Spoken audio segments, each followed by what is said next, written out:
వెలిచూపుతో ఎప్పుడు పోవద్దు. ఆ కుటుంబం మంచిది, ఆ మనిషి మంచోడు, వాళ్ళ కుటుంబం మంచిది, వాళ్ళ బ్యాక్గ్రౌండ్ మంచిది, వాళ్ళ పూర్వీకులు మంచోళ్ళు, వాళ్ళ కుటుంబాలు మంచి. ప్రజెంట్ ఏంటో చూడొద్దు చెప్తున్నా నేను. ప్రజెంట్ చూడొద్దు. ప్రస్తుతానికి చెడిపోయిన వారై ఉండొచ్చు. రేపొద్దున రాహాబు కడుపులో ఉండే ప్రవక్తలను దేవుడు పుట్టిస్తాడు. అది వాస్తవం. రాహాబు కడుపులో ఉండి దావీదు వచ్చాడు, యెషయి వచ్చాడు, యెషయి కుమారుడైన దావీదు వచ్చాడు. మరి మిగిలిన వారి కడుపులో ఎందుకు రాలేదు?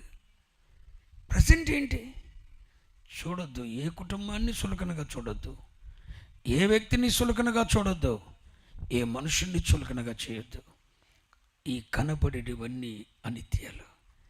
ఈ ధనం ఈ రోజు ఉండదు, ఈ డబ్బు ఈ రోజు ఉండదు, ఈ ఐశ్వర్యం ఈ రోజు ఉండదు, ఈ పలుకుబడి ఈ రోజు ఉండదు. కానీ దేవుని ఏర్పాటు మాత్రం నిత్యం ఉంటుంది.